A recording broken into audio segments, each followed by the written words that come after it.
We're also going to have problems where a company creates multiple products. So in cases like that, we'll have direct materials, direct labor costs, as well as manufacturing overhead, and we're going to have to allocate those costs between two or more products.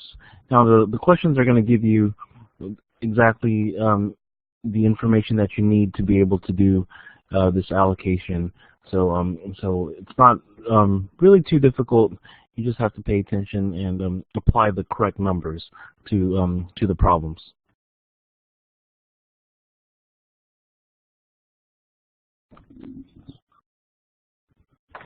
In this case, on the slide, we're dealing with a company called Grange Boats, and the boat company makes two different sailboats. It makes the 27-foot sailboat, the C-27s, and it also makes a 20-foot sailboat, the C-20s.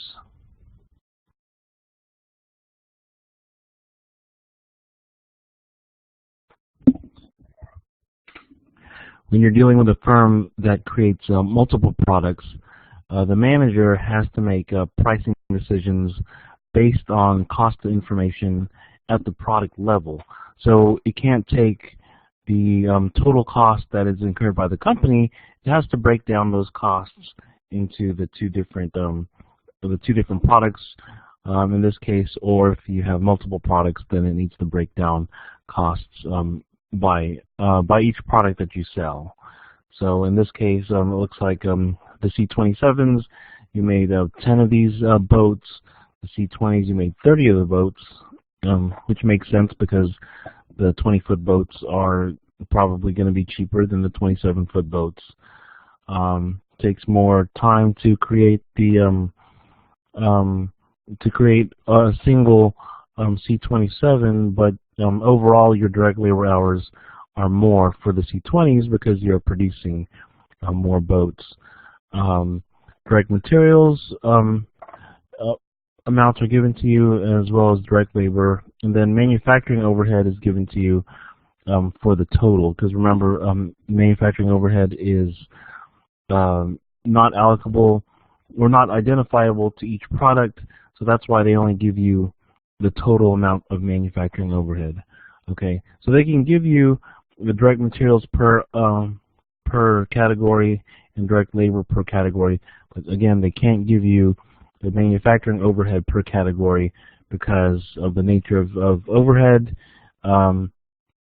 It's not directly identifiable with a certain product.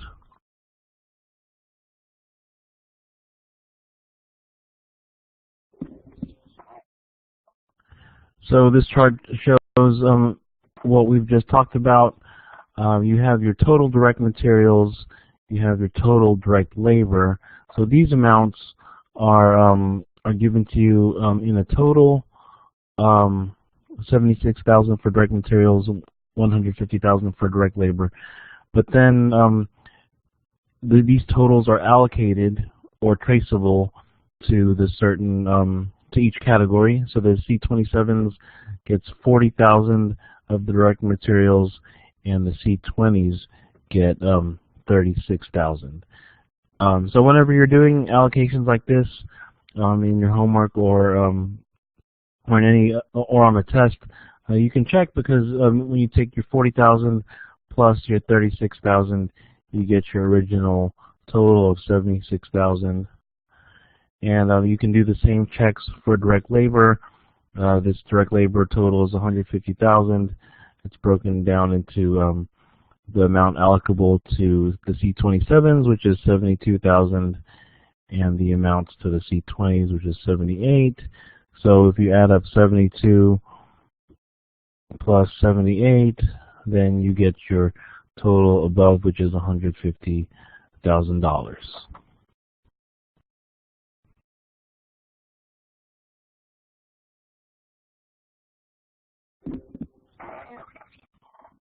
So it's fairly easy to allocate direct materials and direct labor. But what about overhead costs? Remember, overhead, like I said, is indirect. It's not directly traceable to certain products. So how much of the overhead do we put to the C-20s, and how much do we put to the C27s? Well, what we need to do here is we need to have an overhead rate, and that's going to be a predetermined overhead rate.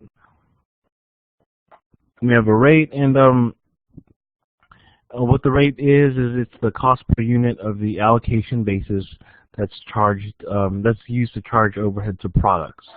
So, so what exactly does that mean? It means that there's different ways to allocate overhead. We can allocate it based on certain dollar amounts. We can allocate it based on hours, based on amounts of direct materials. There's different ways to allocate. Each way is a little bit, might be a little bit more or less accurate, but that's not what we're going to do in our homework. The homework problems are going to tell us exactly what to use as our predetermined overhead rate and what our allocation base is, and then we're just going to do the calculations. So let's see what all this means.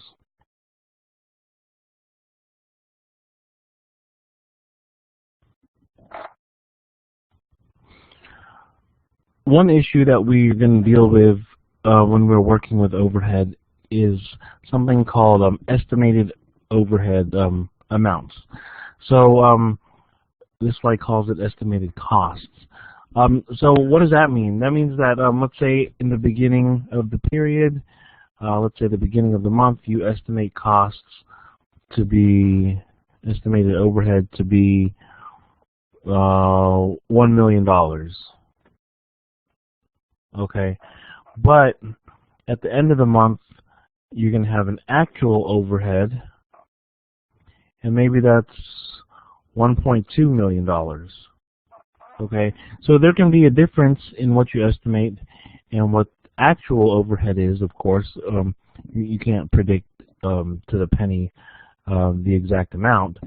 So the thing to realize here is when you're applying overhead, you're going to apply it based on the estimated amounts. Okay, the estimated amounts are the amounts given to you at the beginning of the period, the beginning of the month, whatever your period is. You're gonna make your allocations based on the estimated amounts, and then at the end of the month, of course, there's going to be differences, so we're going to have to make adjustments according to those differences. But remember, your initial calculations when you allocate overhead is going to be based on your estimated amounts. The reason why they estimate is because you know, the accountant needs to be applying costs throughout the period. It just can't wait till the end of the month or the end of the year to apply costs. So they apply costs throughout the month, throughout the year, and then at the end of the year, after all of the overhead has been incurred, then they can go back and make certain adjustments to make the number more accurate.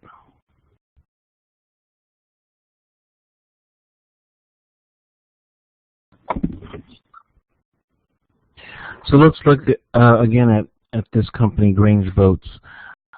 Here they give you direct labor hours for the C27s and the C20s, and then it also gives you estimated overhead costs. One thing to realize here is that these direct labor hours, these are actually estimated hours. So the company is estimating that we're going to have 5,000 hours of direct labor during the period. They're also estimating that there's going to be $180,000 of overhead, and they want to apply this overhead based on direct labor hours. So, to calculate the rate, you do your $180,000 of estimated overhead costs divided by your 5,000 total direct labor hours, and then you get $36 per direct labor hour. So what does this mean? This means that the products that have more direct labor hours is going to be allocated more of the cost. So even without doing any math, you should be able to look at this and see that the C20s, they're going to use up 3,000 direct labor hours. So you know that the bulk or the majority of this $180,000 overhead cost is going to go to the C20s, and then the remaining is going to go to the C27s. So that's something you should try to familiarize yourself with. You know, you might not be able to do the math in your head, but at least you should be able to look at a chart like this and kind of figure roughly what's going on. So you should be able to look at it and see that the C20s takes more direct labor hours, and so it's going to get more of the overhead charges allocated to the C20s.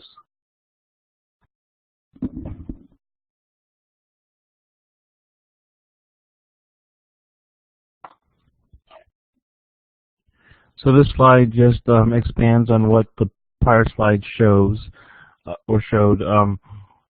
We have the manufacturing overhead total of $180,000. They're going to be allocated based on direct labor hours, and like we said, or like we noticed, the C20s have more direct labor hours. They had 3,000 hours versus 2,000 to the C27s. So rightfully, the C20s are going to be allocated more of this $180,000 overhead. They're being allocated 108, and the C27s is allocated 72,000. So like I said in the prior slide, you should be able to eyeball these charts and be able to see if at least they make sense. In case you don't have a calculator with you, you can see the logic behind what the data is trying to tell you. So so again, the C20s are anticipated to have more direct labor hours, so that's why our calculations show that more overhead is being allocated to the C20s.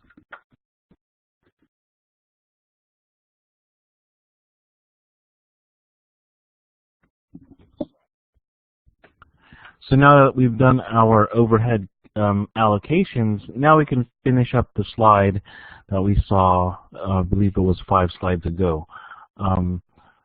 So if you recall, the slide did give us the direct materials per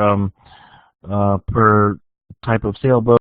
It gave us the direct labor per type of sailboat, but it only gave us the $180,000 total manufacturing overhead. But like I said, now that we've figured out what's going to be allocated to each category, we figured out that it was going to be $72,000 to the C27s and then $108,000 to the C20s. So now we can calculate our grand total of costs per category, and then we can calculate our cost per unit. So to get to cost per unit, all you do is you take your total cost. So in the case of C27, that's 184,000. Divide that by the units produced. So 184 divided by 10, and you get your 18,400. And then that's the same type of calculation you do for C20s. You take your 222 divided by 30, and then that'll give you your $7,400 cost per unit.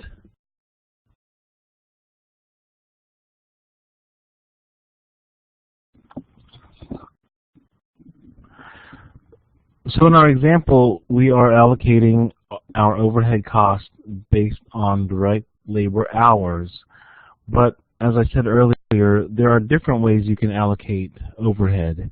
You can allocate them based on direct labor hours.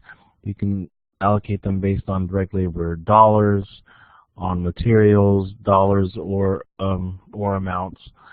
Just a multitude of things, right? So depending on what you choose as your allocation base, your calculations are going to change.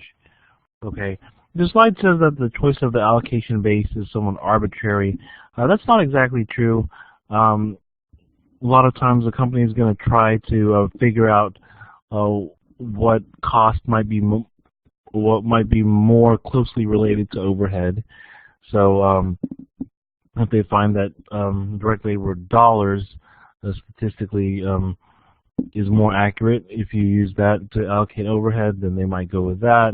Or if they find that calculating per hour worked gives you a more accurate number, then they might go with that.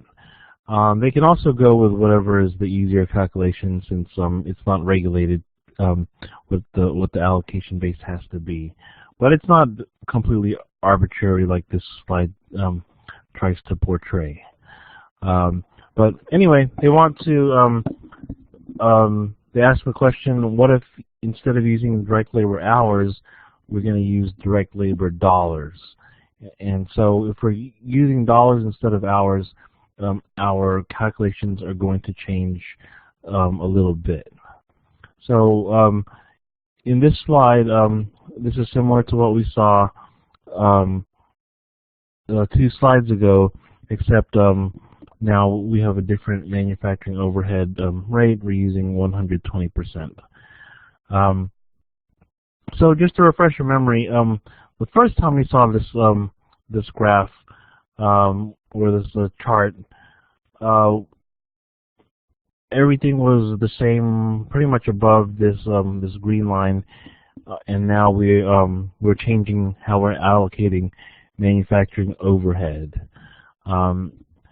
So the chart shows that the C27s get 2,000 direct labor hours, and the C20s get 3,000 hours. Okay, so let's do a little bit of a calculation here. So if you do 2,000 divided by 5,000, that gives you 40%.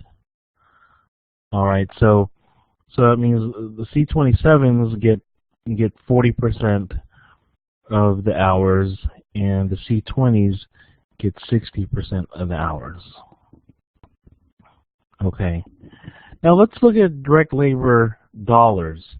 We have here 72,000, 78,000, and that adds up to 150. But if you do 72,000 divided by 150,000, you get, let's see, 72 divided by 150, you get 48%. Okay, so that's a little bit strange, right? Because if you're going by direct labor hours, C27s is 40%. But if you're going by direct labor dollars, C27s is 48%. So what that tells me here is that maybe the labor to build these 2 different boats, the C27s and the C20s, you might have to have different people with different specializations. So they might have higher or lower wages than the people who work on the other boats. So in this case, you have to pay attention to your manufacturing overhead allocation base, because it does change based on what you choose. Now, if if both boats require the same workers with the same specializations, then really the percentage, whether you use hours or dollars, would have been the same. But if the wage rate is different, then there's going to be differences, as we saw on this slide. So in this slide, if we're allocating based on dollars, then here are our new totals. We have 198,400 and 207,600, and then our cost per unit is also slightly different. So again, pay attention to what allocation base the question wants you to use.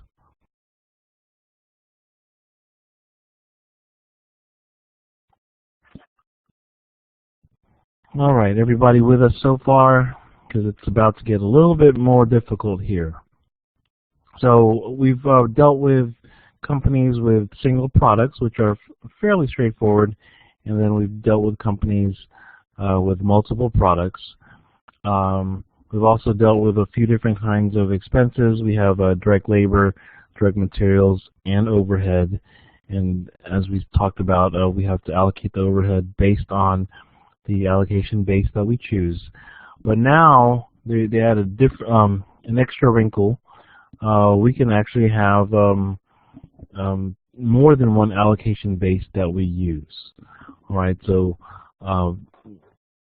we can sometimes we have overhead costs that can be split into split further into smaller categories, and then those categories might be allocated to the products in their own way.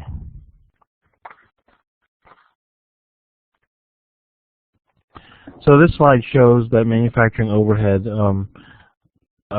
overall manufacturing overhead, that was the $180,000 that we were that we were talking about earlier. But in this example, you can break down that overhead into two smaller categories. You break it down into machine-related costs, and you break it down into direct labor costs, direct labor-related costs. So in a case like this, then since they're very different costs, you know, machine-related cost is going to be different from direct labor-related costs. So there's going to be different ways to allocate these costs. So so for the machine-related costs, they want you to allocate in proportion to machine hours, and then for the direct labor-related costs, you will relate them to the actual direct labor costs. So again, depending on the category of the costs in a manufacturing overhead, they might be allocated in different ways.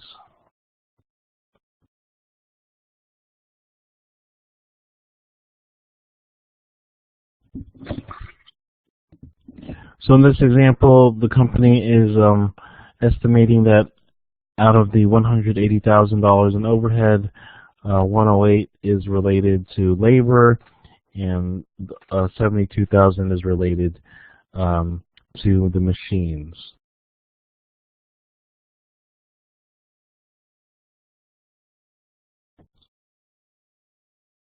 And therefore, the machine-related costs are going to be allocated based on machine hours, and then the labor-related costs are going to be allocated based on direct labor costs.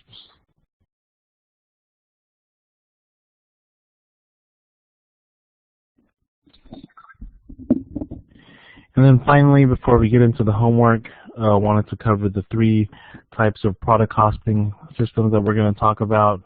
And then that's going to be job order costing, process costing, and operations costing. So for job costing, that's going to be where you're allocating costs per job, and so that would be good for jobs that are unique, one of a kind, easily traceable. You can tie the costs to the certain jobs. So, for example, custom homes. When you're building a home, you can pretty much track the materials that go to each home, the labor that goes to each home, etc. Also, movies or services. Again, those are fairly easily traceable. The costs, so you can tie to each project. So these job costing companies, they're going to be companies that really work on projects. So something like a service company, that would be something like a CPA firm. Each client is treated like its own separate project, and so it can tie those costs incurred for each of their clients. They can tie those costs. All right. The second type of costing is process costing, and so that's going to be something where you don't have individual or unique types of jobs. You're making a homogeneous type of product. Okay. So the slide tells us, you know, cornflakes, facial tissues, paint, that sort of thing. You know, it's going to be very difficult to trace certain costs to each piece of cornflake, right? That's gonna be nearly impossible to do. Same with the facial tissue, same with paint. You're not going to be able to trace costs directly to each little flake, each little drop of paint. So, whenever you're doing process costing, you're going to allocate accordingly. You're going to have to do allocation similar to what we did with that overhead cost a few slides ago, where we figure out a way to divide the costs to these homogeneous products.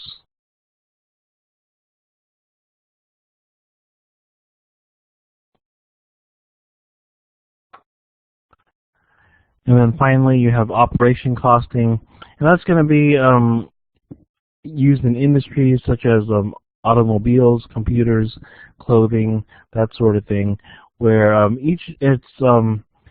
it's kind of a halfway point between job costing and process costing.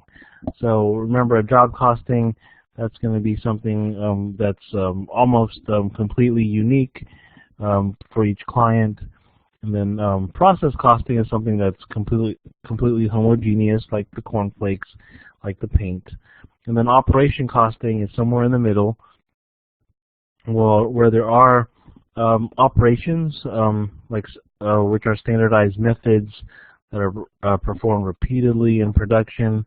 So there is some standardization in operation costing, but then there is a degree of individuality for each product.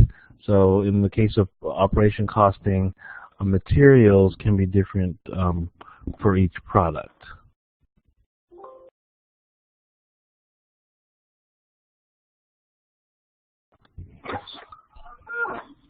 All right, question number 1. Enviro Corporation manufactures a liquid cleaner. Gives you the amounts for materials, labor, and overhead. The green plant produces 1.275 million gallons in June, and there is no beginning or ending inventory, so that's nice. And they want us to compute the cost per gallon of liquid cleaner. All right, so this is a fairly easy problem, as easy as it can get. We have materials, labor, and overhead, and we only have one product, so we don't have to do any allocations. There's no beginning or ending inventory to worry about in this chapter. So we just have to add up our 3 costs and divide by the number of gallons to get our answer. So materials is 2,142,000. Labor is 183,600, and overhead is 734,400. So I get a total cost of $3,060,000. And then we divide by 1.275 million gallons, so that gives us $2.40 a gallon for our cost. All right, so again, this was the easiest example or easiest question they could have given us. No big hurdles, no big issues to resolve. All right. Now for problem 2, that's going to be very, very similar to problem 1, so I'm not going to work problem 2. I'm going to let you guys do that on your own.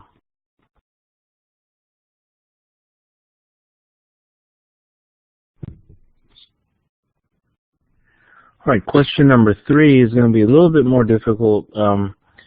Let's see, it says that Graham Petroleum produces oil. It has no work in process inventory, so that's good news for us, and no beginning or ending inventory to worry about at the moment. It says that we produced, or we started production of 244 million barrels of oil, and we shipped 216 million barrels. So this problem we're going to have to calculate equivalent units. All right. It tells us that we incurred materials costs as well as conversion costs. Remember, conversion costs are a fancy way to say labor and overhead.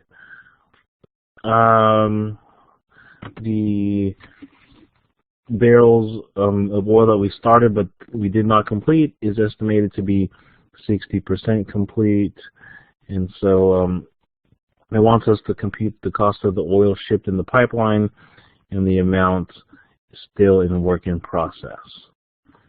All right, so the first thing we need to do is find out how much our costs are, our total cost.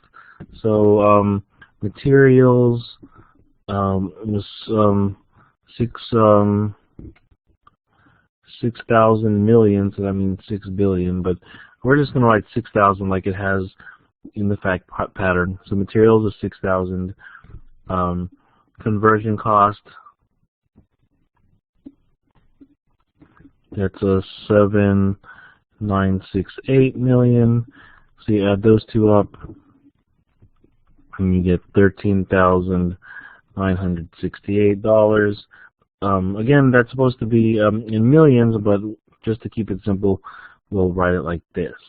Right, so 13,968 total costs. Next, we should calculate what our equivalent units are. All right, so it tells us that we have, remember, we have no beginning inventory, but we have 244 barrels that we started, and it tells us that we shipped out 216 barrels. So remember, we don't ship them out until they're done. So if 216 barrels were shipped out, that means that we finished 216 barrels. And again, remember, it's not 216.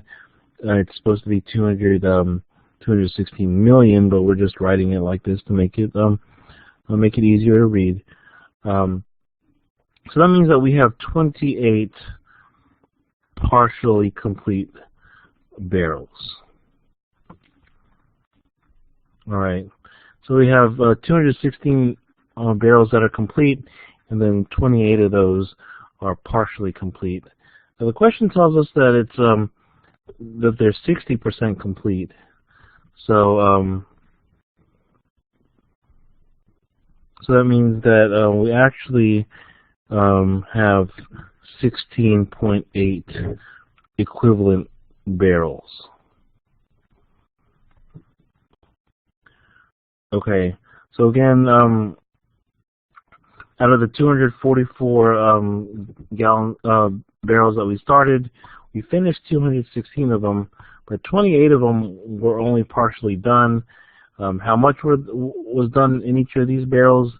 60% of them is done. So actually, out of the 28 barrels, if you combine them, if you combine the barrels into completer barrels, then you're going to get 16.8 barrels. All right. So to find out how many equivalent barrels total we have, we're going to add up. Let's see here. Let's add up the barrels that we finished. This 216 barrels that are completely finished, and then the 16.8 that are partially finished. We add those up, and we get 232.8 barrels. All right, 232.8 barrels that we actually completed. Well, not there's 232.8 equivalent barrels. That means that we did the work to make 232.8 barrels. Unfortunately, some of the work was spread out in these partial units, but that's not really a problem. We just need to figure out how much work did we actually do, and we did pretty much 232.8 barrels worth of work.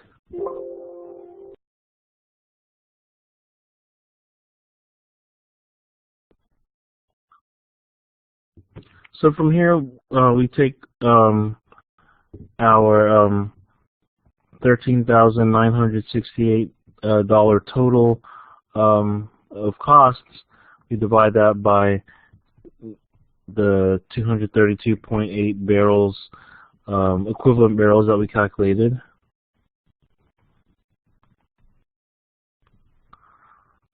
And so we get $60 per barrel. Okay? And then from here, we just use the $60 per barrel rate and multiply it by the different categories. So the cost of the oil shipped in the pipeline, remember that we only ship complete units, so we're going to do the 216 barrels that were shipped, multiply that by $60 per barrel, and we get $12,960 million.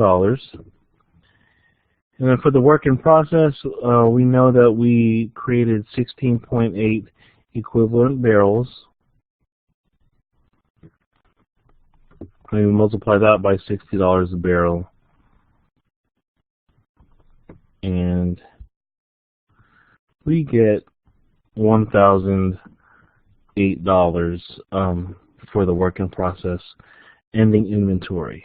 So again, your answers are going to be $12,960 and $1,008.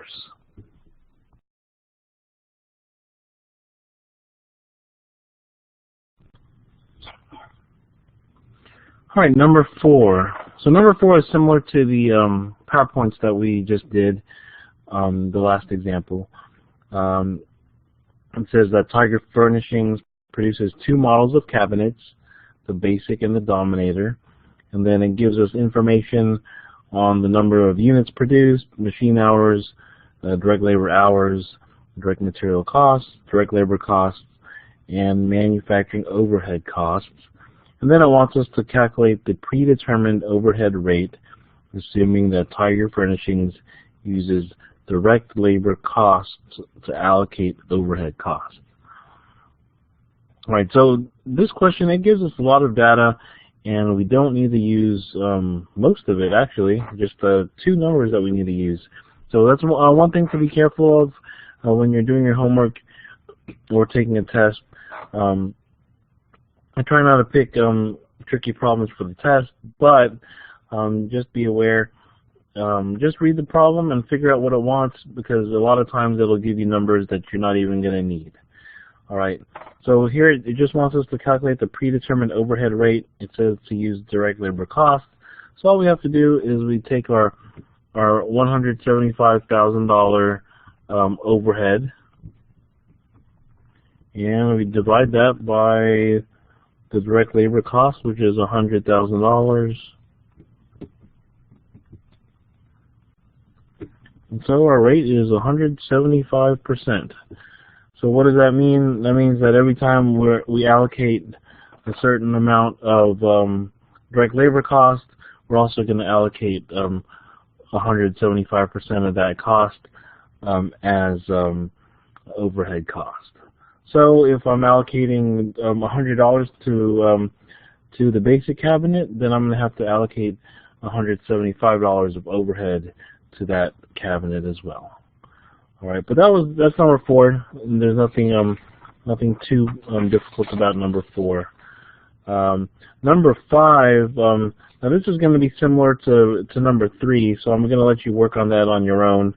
Again, you're given materials and conversion cost amounts, so you just have to find the total amounts, find out what the cost per unit is, and then apply it accordingly.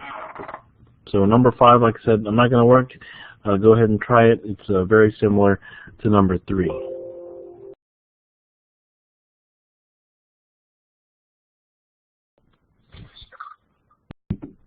All right, question number 6. It says that S. Lee Enterprises produces 2 types of lawn tractors, the SL1 and SL2, and they both go through the identical assembly operations. The only difference between the two tractors are its quality, so different quality parts. And then it gives us data regarding the number of tractors that were assembled, the materials cost per tractor, as well as other costs. It gives us direct labor, supplies, and other overhead. And then the question tells us that Lee Enterprises uses operations costing. So remember, we talked about the three types of costing. There's job costing, which is mainly for customized products. We have process costing, which is for homogeneous products like paint and cornflakes. And then we have operations costing, which is a hybrid of the two. When you have operation costing, generally speaking, materials are directly traceable to the products, but the conversion costs, which are your labor and overhead, those aren't directly traceable. So those are recorded in a certain operation, and then you have to allocate it according to how the problem tells you to allocate it. So it wants us to compute the cost of each model. So what I'm going to do is I'm going to compute the cost of SL1, and then I'll let you guys do SL2 on your own. All right. So we're going to have operation cost, material cost,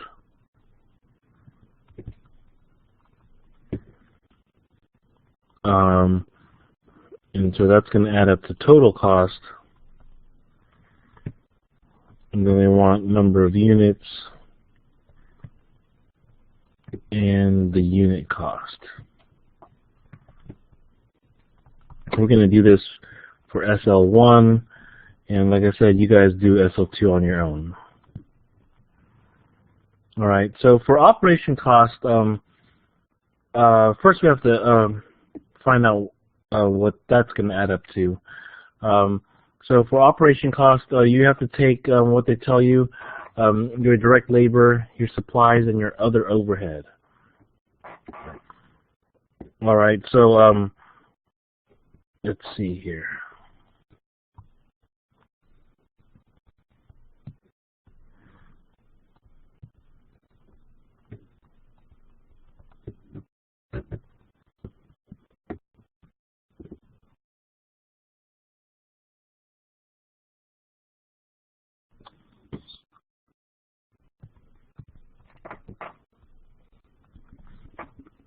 All right, so the direct labor it tells us is 1.2 million.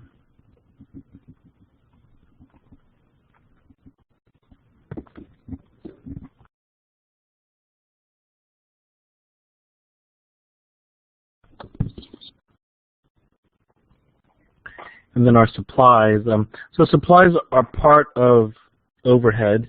You know, supplies can be direct materials at times, but in this case, they're not putting supplies as part of the direct materials per tractor, so that means that it's going to be something that's not easily traceable, so they put it as part of overhead.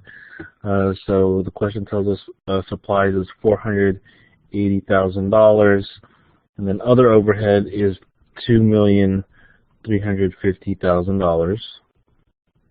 So you add that all up, and your total operation cost is $4,030,000.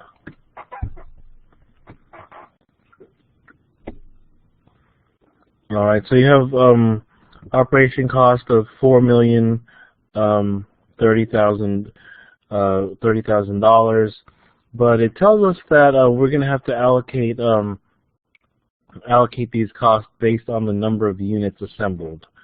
So the way we're going to do that is it says that the facts tell us that if you add up both types of tractors, we assembled 3,100 units, but if we're doing SL1, we're just doing 1,300 units out of the total 3,100. All right, so you do 1,300 divided by 3,100, and that'll give you a decimal, and then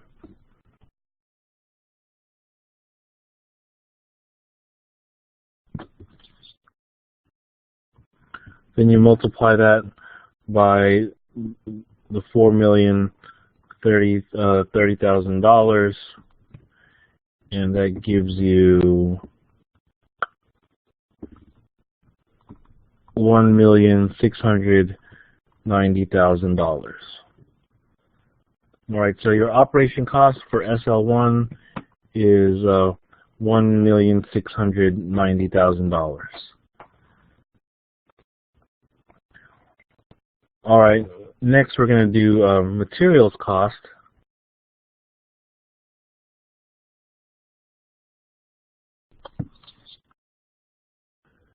The facts tell us that for materials cost, materials is $900 per tractor,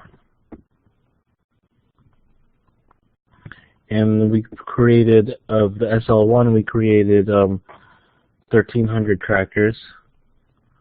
So that's going to be $1,170,000 for materials cost.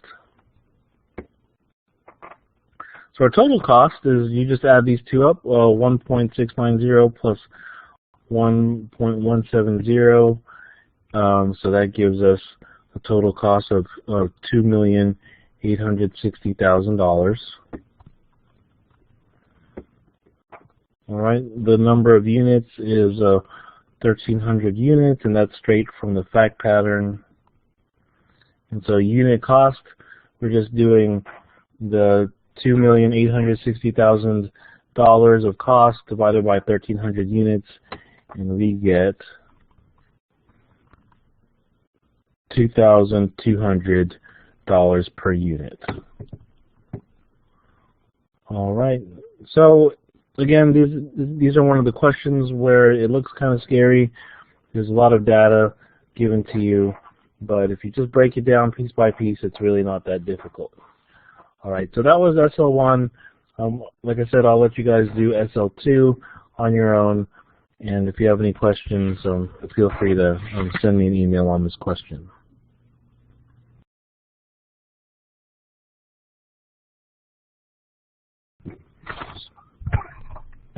All right, question number 7. So this one gets a little bit more complicated because now we're dealing with two types of customers as well as two different allocation pools.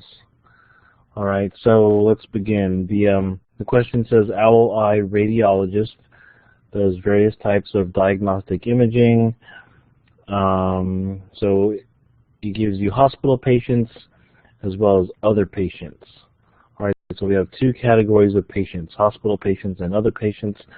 It tells us the number of procedures per category, the equipment hours used, the direct labor hours, direct labor costs, and then it gives us overhead costs. Again, just like the prior questions, that's not allocated, so it looks like we're going to have to figure out how to allocate the overhead cost of $49,560. The question tells us that these overhead costs, that breaks it down for us. Overhead is made up of made up of utilities, supplies, indirect labor, equipment depreciation, and miscellaneous. And it tells us that 3 of these categories is related to equipment hours, and the other 2 is related to labor hours. So we're going to have to allocate overhead based on these sub-classifications. So the first part of the question says to compute the predetermined overhead rate, assuming that Owl Eye Radiologist uses equipment hours to allocate equipment-related overhead costs, and labor hours to allocate labor-related overhead costs. All right, and the question, the facts up above show that equipment hours is 360 hours, total, and direct labor hours is 660 hours total. All right, so for A, let's start with the equipment. So the first thing we need to do is we need to split up this overhead cost. Remember, the overhead cost adds up to $49,560, but we need to split it up into these two categories. All right, so we have utilities, which is related. Utilities, let's see.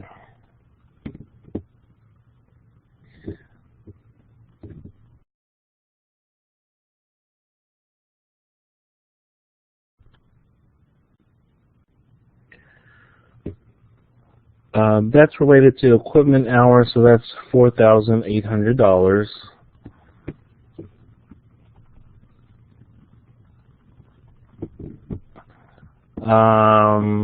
Depreciation, that's also related to equipment, and that is $8,400. And then miscellaneous is also related to equipment, and that was $3,360. So you add up the three, and you get $16,560.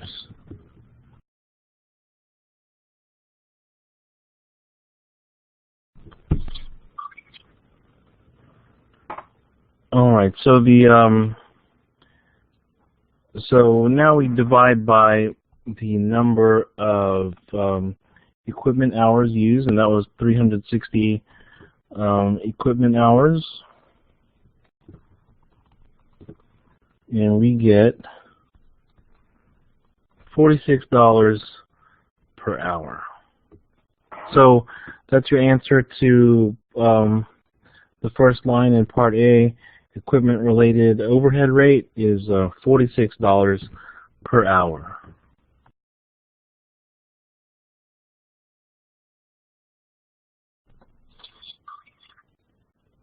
Next, we're going to calculate the labor-related overhead rate per hour. So again, we look at the overhead accounts, and it shows here that supplies is related to labor hours, and that's 12,600. And indirect labor and supervision is 20,400. So add those two up, and you get $33,000 total. So that's your total overhead expense for that's related to labor hours.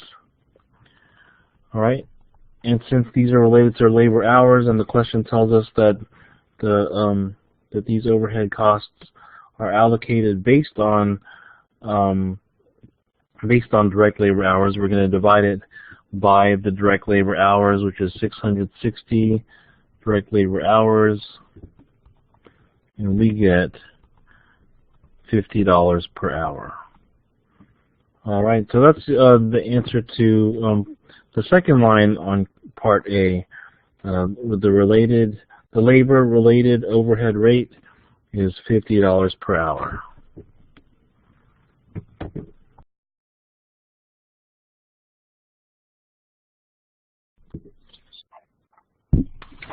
All right, Part B, it wants us to calculate the total cost of production and the cost per unit for the hospital patients and then also for the other patients.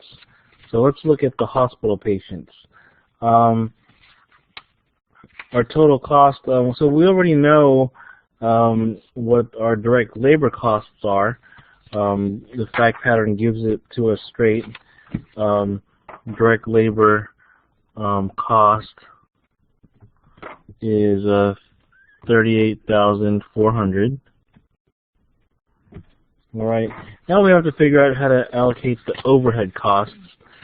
So we're going to have, remember, two different costs. One is equipment hour related overhead, and then direct labor hour overhead. All right. So the facts tell us for equipment.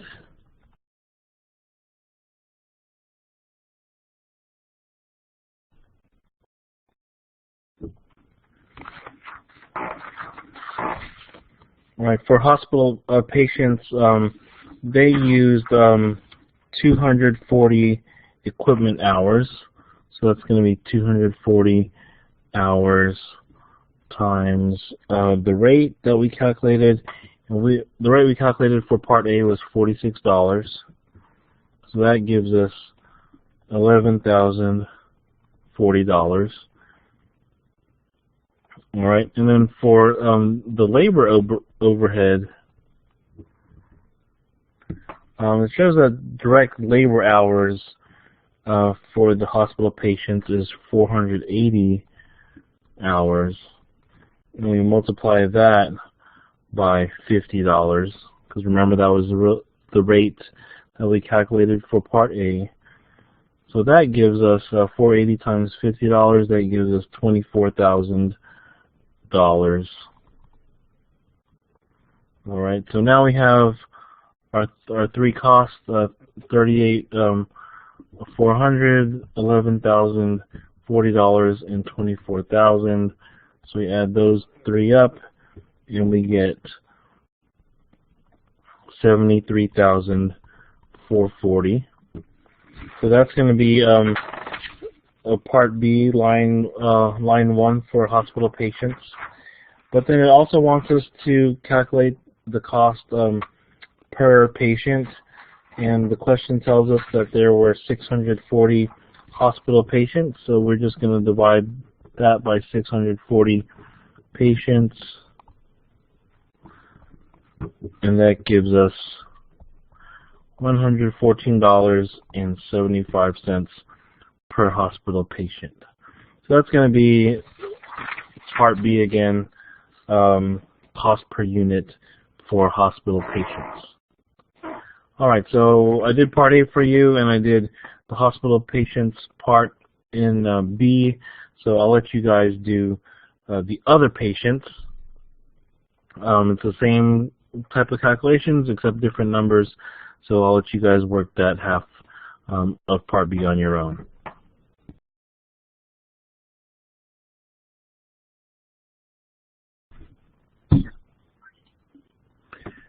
All right, finally, question number 8. We're back to Tiger Furnishings Company. This is the same company that we dealt with in problem number 4. You have your two home theater components. The basic and the dominator gives you data on the number of units produced, machine hours, direct labor hours, direct material costs, and direct labor costs, and manufacturing overhead costs. This question splits up overhead into 7 different components, and then there's 2 different cost pools. 3 of these categories is related to machine hours, and then 4 of the categories is related to direct labor cost.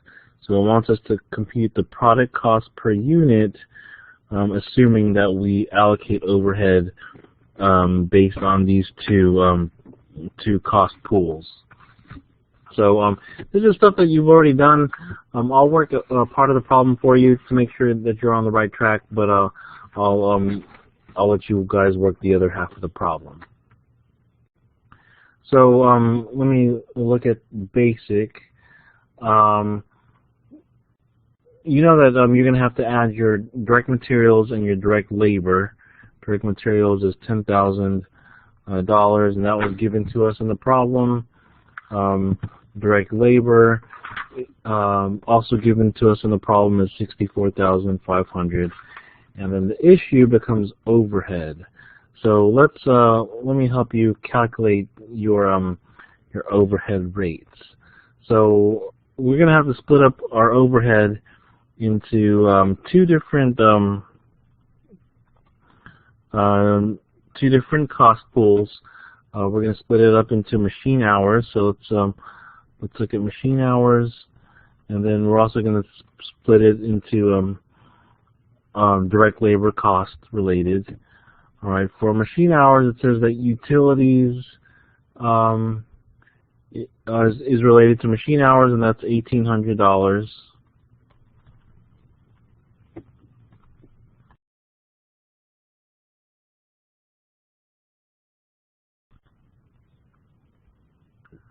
Depreciation is related to machine hours, and that's $32,100. And then plant depreciation is also related to machine hours, and that's $14,400. So you add these up,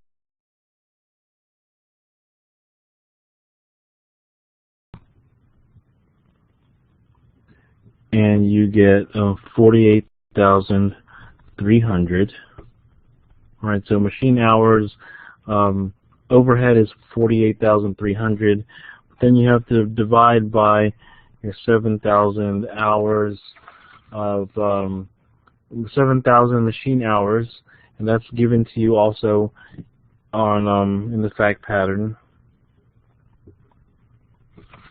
So your total machine hours, or your burden rate, what the book calls it, is going to be $6.90. All right, so $6.90 per machine hour.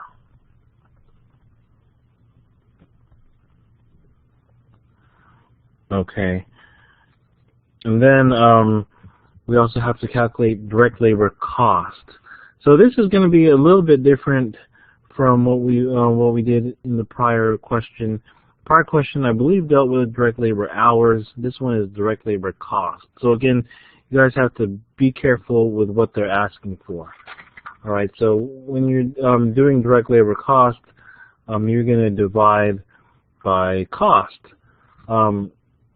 The question tells us that, let's see, the direct labor cost is a total of $100,000. So you're just going to take your, we're going to first add up the four overhead accounts.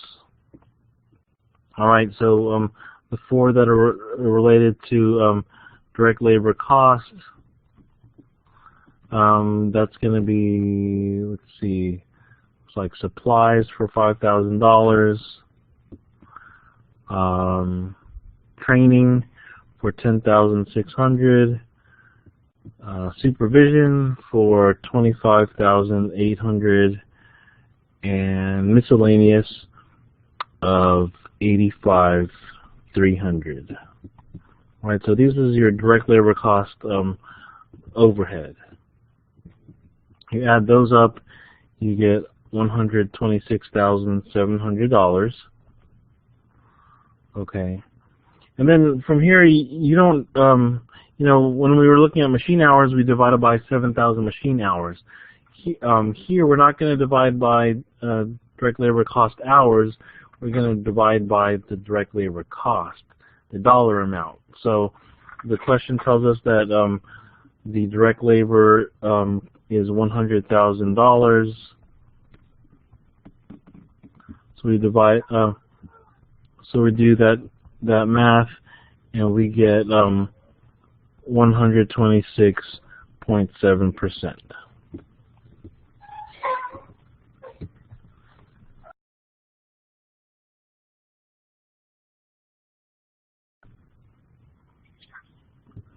All right, so now that we have our overhead rates to apply, now we can add up our costs to get our total cost per category, and then divide by the number of units produced to get unit cost. And so again, for basic, our direct materials was $10,000. Direct labor was $64,500. And so now we have to look at overhead. When we apply our machine overhead, we're going to do the rate that we came up with, which was $6.90 per machine hour. So we multiply it by the machine hours, which the facts tell us was 4,500 machine hours. And that gives us $31,050. All right, and then we have our labor-related overhead, and the rate we came up with labor was 126.7%. So we multiply that by the direct labor costs related to the basic component, and that's 64,500. And for that we get 81,722. So then we add up all these four, 10,000, 64,500, 31,050, and 81,722. So our total cost is 187,272, and we divide that by 1,000 units produced, as the fact pattern tells us. That's how many we produced, and we get $187 unit cost for basic. All right, so again, question 8 doesn't have new components or new concepts that we haven't covered yet. It was similar to things that we've already worked, except when we were calculating labor and overhead. In this question, we're doing it based on the dollar amount rather than the number of labor hours. All right, but that's your answer to basic. So what I want you to do is work out Dominator on your own and the total.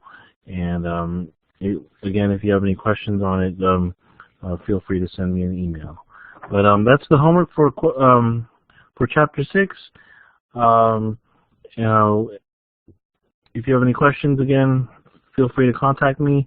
Otherwise, see you for Chapter 7.